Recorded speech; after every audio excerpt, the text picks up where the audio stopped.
नमस्कार दोस्तों, welcome to well smile YouTube channel. दोस्तों, आप लोगों को क्या लगता है जो मोरेटोरियम है वो लॉकडाउन की वजह से हो रहा है या फिर लॉकडाउन जैसे धीरे धीरे बढ़ता जा रहा है उसकी वजह से हो रहा है? हाँ, मैं मानता हूँ कि लॉकडाउन की वजह से लोगों का इनकम नहीं हो रहा है और लोग ईएमआईज़ की पेमेंट नहीं कर सकते। अपने इक्वेटेड मंथली इंस्टॉलमेंट जो होता है, ईएमआई जो होता है, लोग उसको एक्सटेंड करवाना चाहता है थ्रू मोरेटोरियम। इसका मतलब ये नहीं कि जो मोरेटोरियम स्पेसिफिक चीज़ है वो अभी अभी सामने आया है। नहीं दोस्त, मोरेटोरियम जो है वो बहुत पहले से ही था। और पहले क्या होता था ना, अगर किसी का सच में हालत ख़राब है, वो अपनी इंस्टॉलमेंट्स की पेमेंट नहीं कर सकता, तो सिंपल उसको बैंक को एक लेटर लिखना पड़ता था या फिर एक एप्लीकेशन लिखना पड़ता था जिस पे मेंशन क्या होता था कि मेरा सच में सिचुएशन बहुत ख़राब है और मैं ईएमआईज़ की पेमेंट नहीं कर सकता, तो मेरा ईएमआईज़ को थोड़ा एक्सटेंड किया जाए। उसको भी मोरेटोरियम बोला जाता था। और banks is bound to be providing moratorium, मतलब बैंक मोरेटोरियम उससे प्रोवाइड करता था, क्योंकि बैंक को कैसे भी करके पैसे रिकवर करना है। अगर एक आदमी बोल रहा है कि मैं पेमेंट नहीं कर सकता, अगर बैंक उसे मोरेटोरियम प्रोवाइड ना करे तो लोग डिफॉल्टर हो जाएगा, तो बैंक का नाम वैसे भी बदनाम हो जाएगा। तो बैंक प्रोवाइड करता था मोरेटोरियम लोगों को और लोग इसका फ़ायदा भी उठाते थे और बाद में विथ मोर इंटरेस्ट पेमेंट भी करते थे। मतलब आपका जो स्पेसिफिक टाइम है उसका इंटरेस्ट जो आपको पहले से दिया जाता था और जो आप एक्सटेंड करवाते थे उसका इंटरेस्ट, बैंक को बहुत ज़्यादा इंटरेस्ट मिलते थे, तो बैंक का कोई प्रॉब्लम नहीं होता था।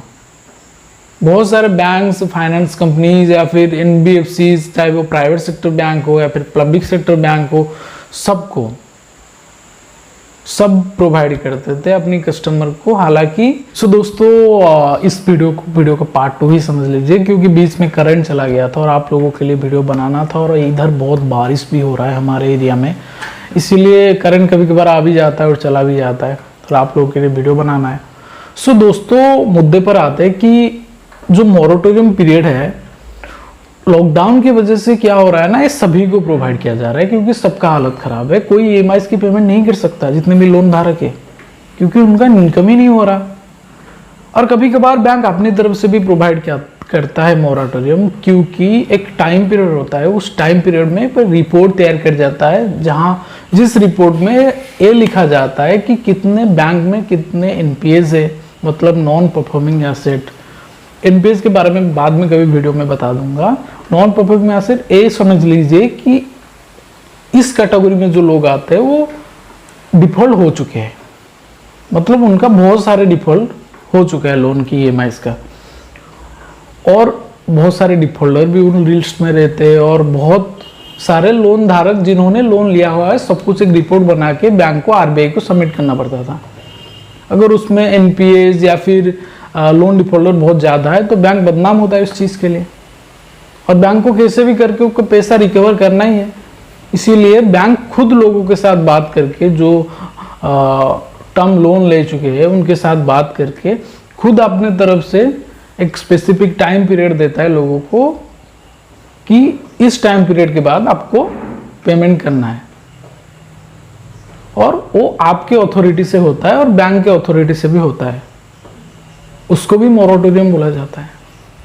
तो मेरा वीडियो बनाने का मकसद ये है कि हमको क्यों इंतज़ार करना है कि कब मोरेटोरियम डिक्लेयर होगा, क्या होगा, क्योंकि मोरेटोरियम जो है वो तो इंटरेस्ट फ्री नहीं हुआ है ना। आगे क्या होगा मुझे भी पता नहीं है, वो आरबीआई के ऊपर डिपेंडेड है, पर अभी जो मोरेटोरियम चल रहा है वो इंटरेस्ट फ्री नहीं है। इसीलिए जो मोरेटोरियम इंटरेस्ट फ्री नहीं है, उस मोरेटोरियम का फायदा क्या है मैं पहले वीडियो में बता चुका हूँ। कोई फायदा नहीं है ऐसे मोरेटोरियम का जो लोगों को इंटरेस्ट फ्री पेमेंट करना ना पड़े। लोग विथ इंटरेस्ट पेमेंट करें तो मोरेटोरियम का कुछ फायदा नहीं है। मैक्सिमम लोगों को ये लगता है कि जो ड्यूरेशन हमें दिया गया है, जो ईएमआईज़ हमारे लोन्स पे इक्वेटेड हो चुके हैं, वो उसको हम एक्सटेंड नहीं करवा सकते। ऐसा नहीं है, आप एक्सटेंड करवा सकते हैं अगर आपका सच में कोई दिक्कत हो, अगर आपका सिचुएशन बहुत ही ज़्यादा ख़राब हो, अगर आप EMI पेमेंट नहीं करवा सकते तो आप एक्सटेंड करवा सकते हैं। हाँ, 99.99% चांसेस है कि मोरेटोरियम एक्सटेंड हो जाएगा। इसके बारे में मैं ऑलरेडी वीडियो बना चुका हूँ, आप सबको पता ही होगा।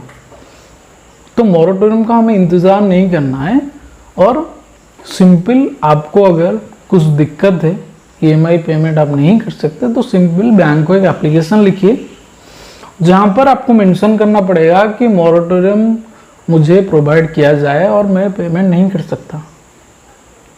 तो बैंक आपको प्रोवाइड करेगा मोरेटोरियम, क्योंकि बैंक को पैसे रिकवर करना है, उसका कुछ जाता भी नहीं है, क्योंकि उन लोगों को डबल इंटरेस्ट मिल रहा है। सो दोस्तों, मुझे उम्मीद है कि आप सबको पता लग गया होगा, जो फाइनेंस के रिलेटेड जितने भी लोग आप में से होंगे उनको पता होगा मोरेटोरियम के बारे में, और पहले कैसे मोरेटोरियम होता था और अभी कैसे हो रहा है।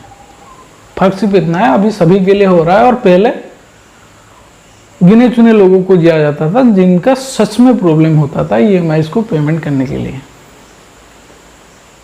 सर, अगर आपका कोई दिक्कत है तो आप बैंक को एप्लीकेशन के थ्रू बता सकते हैं कि मुझे ये दिक्कत है, मैं पेमेंट नहीं कर सकता, और बैंक आपको प्रोवाइड करेगा मोरेटोरियम।